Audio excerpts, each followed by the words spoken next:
Hello, Gemini. It's umomgtarot, and this is your tarot card reading. So let's see what comes up for you guys. This is a straight tarot card reading, and we're gonna get it started for you. Oh, you want to flip on me while I shuffle? Okay. Oh God. I always laugh, but I don't mean to laugh. It's a nervous laugh. Your first card, the Tower. All right, stay with it, Gemini. Stay with it, because when the walls come crashing down, that precedes some newness. So keep it locked there, okay?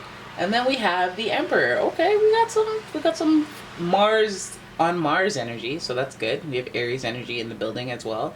The Emperor, followed by the Queen of Pentacles. I like it. I like what I'm seeing.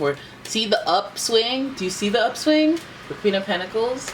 That's money. You know, that's like house built falls down, house burns down. You know, everyone's okay. Everyone's okay. It's just funny because this guy's wearing this red cape, and then he has this red cape on the side, and it's almost like you fell down, but then you reclaimed your throne. And you know, that's your queen right there, and that's her holding some money, maybe an insurance policy, but let's not jump to conclusions here. Listen, the symbolism out here. All right, then we have the Two of Wands. I think there's new beginnings to be had here. All right, and then we have the Strength card. That Leo energy. You guys have a lot of fire in here. It could be an Aries, Leo, Sagittarius. Followed by the Chariot, who is associated with Cancer.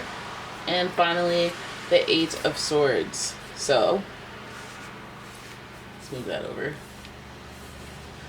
That's your spread right there.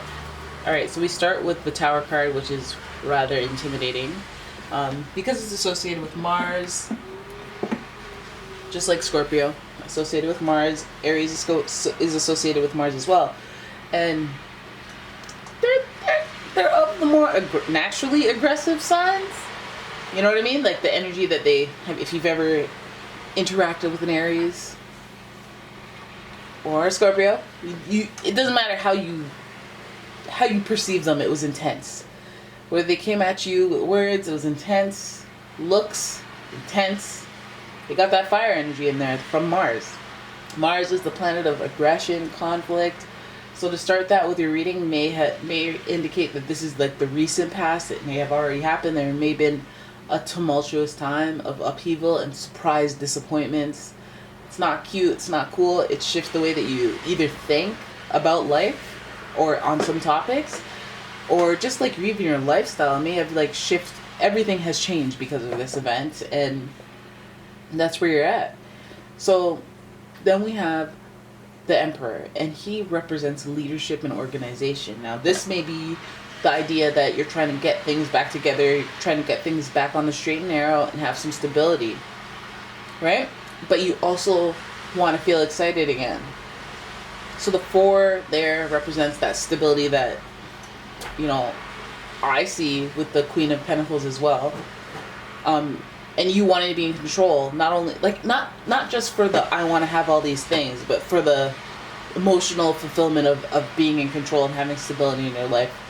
I think that also speaks to independence, even though we do have a somewhat king-queen dynamic here. I feel like that dynamic is it's like important to you. Like, I don't know if the female energy or the female energy that's supposed to be kind of like the supporting energy is the breadwinner. And the fire energy here is doing that leadership, keeping things stable. Could be that type of energy. But I feel like there's a sudden surprise shock to the household, if you will. I think that this shock puts things in perspective.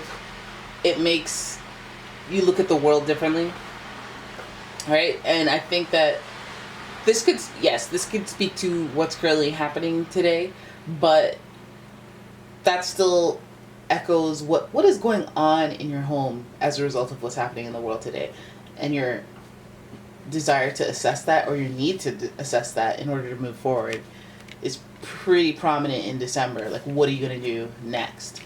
You do have the strength to endure. That's what this card represents.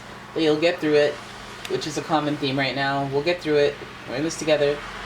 And the Leo card really indicates flexing your emotional intelligence during this time. So some of you don't know, but Leo energy, personally, my reference is that it's like an independent single parent, having to take on both roles. So being emotionally intelligent, being strong, being able to, be that masculine force of a lion, and being able to tame it. So having that emotional intelligence and understanding of of energy and how things work.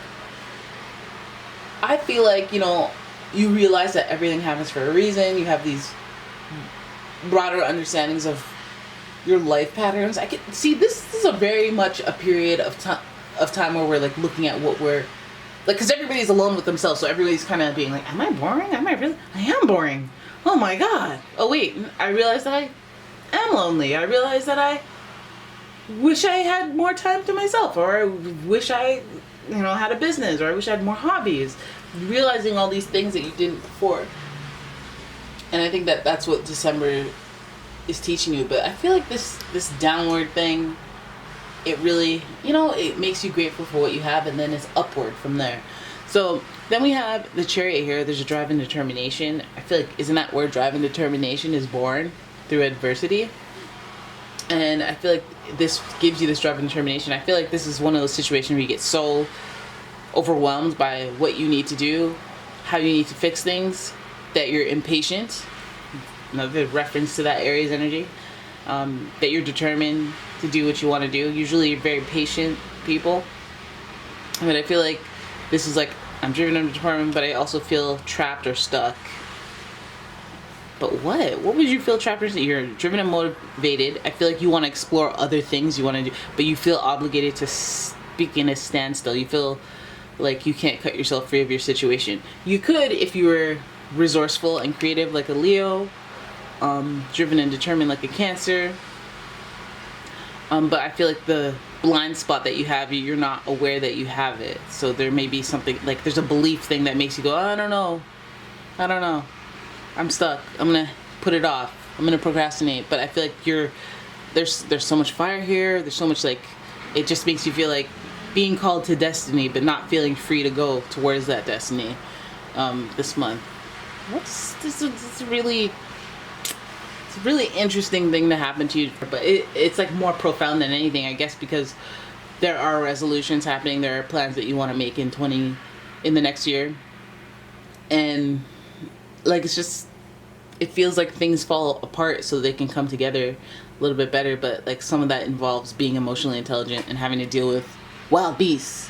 Maybe your choices, you have to anticipate people not understanding them, people trying to talk you out of them, and it's not about fighting those people. It's about understanding that they don't understand and managing them. Like learning little lessons like that so that you can move forward. Because this is like, I'm driven and determined to move forward. I have all the belief and the action. And it started with like, I wanted to explore. And then you feel stuck. Why? Why all of a sudden do you feel stuck? I'm going to pull a few more cards for that. Why do you feel stuck after being driven and determined? What do you feel obligated to? Oh, feel obligated to a financial opportunity. You may even be approached with a new opportunity and then you feel trapped, like you can't take it, or you can take it, or some type of kerfuffle there.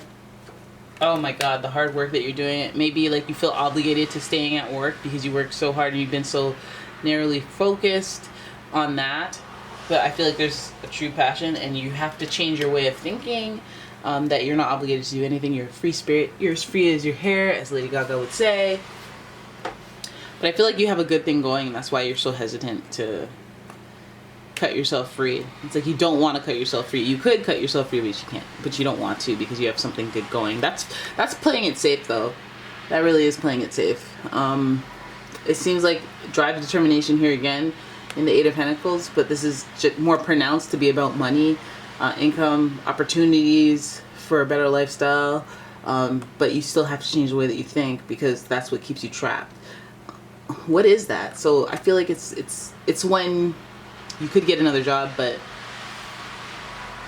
you don't want to take that course, you know, and plus you feel really comfortable and you have seniority where you are, but that reminds me of when you get laid off and you're like, oh snap, so you have to find that job, and now you have to put in the time and the effort. Feel stuck in a rut. So a lot of you guys are going to go through some type of lifestyle transition, and it's about staying focused on where you want to be instead of where you are, because you could fall down you can spiral when you're like scared and sad and you make decisions through that lens. You're like, I don't know, what if I don't get a job? What if I don't want to invest my money in this, because then I won't, like, this is like a reminder to stay focused on what you're doing and then deal with things as they come, and not worry about things that aren't happening in the moment, or like at least in the near future. Like, right? Keep your head up and stay focused. Well, don't keep your head up if you have to work like that. Like, you know, if you have to, that's what you keep your head down. I feel like it's like be in control of your emotions mostly. Stay focused on the effort, stay focused on what the goal is. Some of you guys, I gotta make a goal list. Alright, so that's as much as I could extract out of this tarot card spread and reading. I hope you guys enjoyed it. If you did, please give the video a thumbs up. Please subscribe to the channel. Please leave a comment if it resonates. And I will see you in the next one, guys. Bye-bye.